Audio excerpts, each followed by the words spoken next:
بسم اللہ الرحمن الرحیم وَإِذْ قَالَ إِبْرَاهِيمُ رَبِّ أَرِنِي كَيْفَ تُحْيِي الْمَوْتَى، اور جب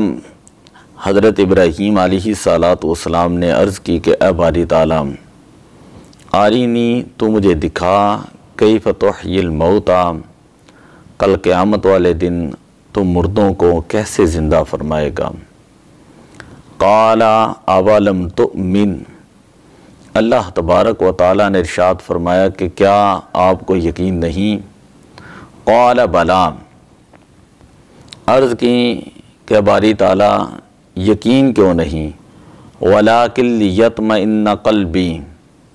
لیکن یہ گزارش اور عرض اس لیے کی ہے تاکہ میرے دل کو قرار آ جائیں۔ قال فخذ اربعۃ من الطیر، پھر اللہ تبارک و تعالیٰ نے ارشاد فرمایا کہ اے ابراہیم آپ 4 پرندے لیں، 4 پرندے لیں، فَصُرْهُنَّ إِلَيْكَ، اور آپ ان پرندوں کو اپنے ساتھ مانوس کریں، اور جب وہ آپ کے ساتھ ہل جائیں ثُمَّ اجْعَلْ عَلَى كُلِّ جَبَلٍ مِّنْهُنَّ جُزْءًا، پھر ان کا ایک ایک ٹکڑا کر کے ہر پہاڑی کے اوپر رکھیں، ان کو ذبح کریں، ٹکڑے کریں، کیما کریں، اور اس کا کچھ تھوڑا تھوڑا حصہ جو ہے وہ ہر پہاڑی کے اوپر رکھیں۔ ثُمَّ ادْعُوهُنَّ يَأْتِينَكَ سَعْيًا، پھر آپ انہیں بلائیں تو وہ آپ کے پاس دوڑتے ہوئے آئیں گے۔ وَاعْلَمْ أَنَّ اللَّهَ عَزِيزٌ حَكِيمٌ، خوب جان لیں کہ بے شک اللہ تعالیٰ غالب اور حکمت والا ہے۔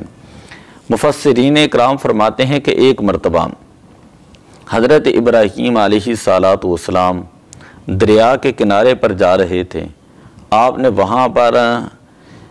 ایک چوپائے کو دیکھا کہ وہ مردہ پڑا ہے۔ جب دریا کا پانی چڑھتا تو دریا کے جانور جو ہے اس مردے کو کھاتے، اور جب پانی اتر جاتا تو خشکی کے درندے جو ہے وہ اس چوپائے کو کھاتے، وہ چلے جاتے تو پھر جانور جو ہے وہ اسے کھاتے۔ اب حضرت ابراہیم علیہ السلام کے دل کے اندر خیال پیدا ہوا کہ اللہ تبارک و تعالیٰ ان کو قیامت والے دن کس طرح زندہ فرمائے گا، تو آپ اپنی آنکھوں کے ساتھ اس کا مشاہدہ کرنا چاہتے تھے۔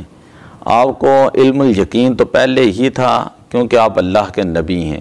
لیکن اپنے دل کے قرار اور اطمینان کے لیے اور عین الیقین کے لیے آپ نے اللہ تعالیٰ کی بارگاہ میں پھر عرض کر دی کہ باری تعالیٰ آرینی، تو مجھے دکھا کہ کیف تحیی الموتى، کہ تو مردوں کو کیسے زندہ فرمائے گا۔ ایک مفسرین نے اس کی توجیہ یہ لکھی ہے کہ جس وقت حضرت ابراہیم علیہ السلام کو خلت کا تاج پہنایا گیا، خلیل بنایا گیا، تو اس وقت ساتھ ہی یہ بھی جو ہے فرمایا گیا کہ آپ جو دعا بھی کریں گے آپ کی دعا قبول ہوگی، اور یہ آپ کے خلیل ہونے کے اوپر جو ہے وہ دلیل بھی ہے۔ تو اس وقت آپ نے مردوں کو زندہ کرنے کی جو ہے وہ دعا مانگی تھی۔ 4 طرح کے پرندے تھے، مور، مرغ، کبوتر اور کوا۔ اللہ تعالیٰ کے حکم سے حضرت ابراہیم علیہ السلام نے ان کو اپنے پاس مانوس کر لیا، اپنے پاس رکھا۔ جب وہ جانور مانوس ہو گئے پھر اللہ تعالیٰ کے حکم سے آپ نے ان کو ذبح کیا، ان کے ٹکڑے ٹکڑے کیے، ان کا قیمہ کیا، اور 4 مختلف پہاڑیوں کے اوپر حضرت ابراہیم علیہ السلام نے ان کے اجزاء کو رکھ دیا، اور ان 4 پرندوں کے جو سر تھے ان کو اپنے پاس رکھ لیا۔ پھر حضرت ابراہیم علیہ السلام ایک ایک کو بلاتے رہے۔ کبھی آپ نے مور کا نام لیا تو مور جو ہے وہ دوڑتا ہوا آپ کے پاس آتا ہے۔ 4 پہاڑوں پہ جو مور کے اجزاء علیحدہ الگ الگ پڑے ہوئے تھے وہ تمام جو ہے وہ آپس میں مل جاتے ہیں، اور وہ حضرت ابراہیم علیہ السلام کے پاس پرندہ جو ہے وہ آ جاتا ہے۔ اگر آپ مرغ کو بلاتے ہیں تو مرغ کے اجزاء آپس میں مل کر پھر اکٹھے ہو کر وہ حضرت ابراہیم علیہ السلام کے پاس آتے ہیں، اور آپ کے پاس اس کا سر تھا۔ اسی طرح اگر آپ نے کبوتر کو بلایا ہے، اگر آپ نے کوے کو بلایا ہے تو وہ تمام جو ہے سمت اوغنا جب آپ ان کو بلاتے تھے یاتینک سعیا،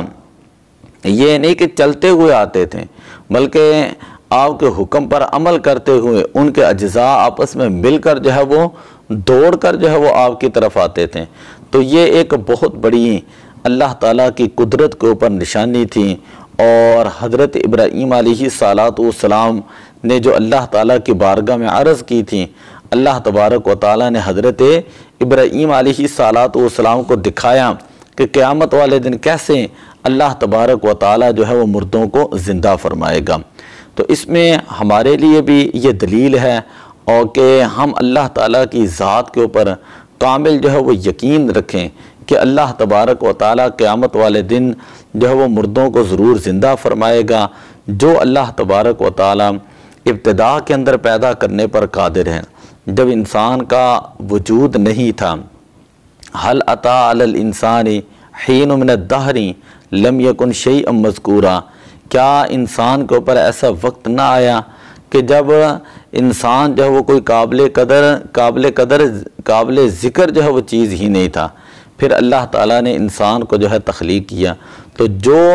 رب کائنات انسان کو ابتداً تخلیق کرنے پر قادر ہے، یقیناً وہ قیامت والے دن بھی دوبارہ تخلیق کرنے پر، اٹھانے پر جو ہے وہ قادر ہے۔ اللہ تبارک و تعالیٰ کی ذات کے اوپر اگر کسی انسان کا یہ عقیدہ پختہ ہو جائے تو پھر انسان جو ہے وہ کبھی گناہ نہیں کرتا، پھر انسان کو سمجھ آ جاتی ہے کہ افا حسبتم انما خلقناکم عبثا وانکم الینا لا ترجعون، تم یہ نہ سمجھو کہ اللہ تعالیٰ نے تمہیں بیکار پیدا کیا ہے اور تم اللہ کی بارگاہ میں لوٹائے ہی نہیں جاؤ گے، بلکہ نہیں، اللہ کی بارگاہ میں جانا ہے۔ یہ عقیدہ پختہ ہو جائے تو پھر انسان کبھی گناہوں کی طرف نہیں جاتا۔ کیوں؟ اسی لیے کہ اسے پتہ ہوگا کہ میں نے ایک ایک لمحے کا جو ایک اللہ کی بارگاہ میں جا کر حساب دینا ہے۔ اگر یہ عقیدہ کمزور ہو جائے تو پھر انسان گناہوں کے اندر جو ہے وہ مبتلا ہو جاتا ہے، کیونکہ اس کے ذہن کے اندر آخرت کی فکر نہیں رہتی، فکر آخرت جو ہے وہ ختم کر جاتا ہے، بھول جاتا ہے، اور دنیاوی متاع و غرور کے اندر جو ہے وہ مبتلا ہو جاتا ہے، دنیاوی چیزوں کے اندر جو ہے وہ گناہوں کے اندر مبتلا ہو جاتا ہے۔ تو اس واقعے سے پتہ چلا کہ حضرت ابراہیم علیہ السلام نے مردوں کو جو ہے وہ زندہ فرمایا ہے اللہ کے حکم سے۔ تو اللہ تبارک و تعالیٰ اپنے نبیوں کو اور اپنے ولیوں کو وہ طاقت عطا فرما دیتا ہے کہ جب وہ اللہ تعالیٰ کی بارگاہ میں دعا کرتے ہیں تو اللہ تعالیٰ اپنے نبیوں اور اپنے ولیوں کی طاقت جو ہے وہ دعاؤں کو قبول فرماتا ہے۔ اسی لیے ہمارا یہ عقیدہ ہے کہ ان کے وسیلے کے ساتھ بھی اگر کوئی دعا کی جاتی ہے تو اللہ تبارک و تعالیٰ ان دعاؤں کو جو ہے وہ بھی قبول فرماتا ہے۔ اور یہ اگر اللہ تعالیٰ حضرت ابراہیم علیہ السلام کے پکارنے پر مردوں کو جو زندہ فرما رہا ہے، تو آپ نے جو ان جانوروں کو زندہ کیا، ان پرندوں کو زندہ فرمایا، تو یہ بطور مجاز تھا۔ حقیقتاً زندہ کرنے والی اور مارنے والی ذات جو ہے وہ اللہ تعالیٰ ہی کی ہے۔ آپ نے جو زندہ فرمایا وہ بطور مجاز جو ہے وہ زندہ فرمایا ہے۔ اگر انسان کو حقیقت اور مجاز کی بحث جو ہے وہ سمجھ آ جائیں تو حقیقت میں انسان کے بہت سارے مسائل عقائد کے اعتبار سے جو ہیں وہ خود بخود جو ہے وہ درست ہو جاتے ہیں۔ تو دعا ہے کہ اللہ تعالیٰ عمل کی توفیق عطا فرمائے۔ الصلاۃ والسلام علیک یا رسول اللہ وعلی آلک واصحابک یا حبیب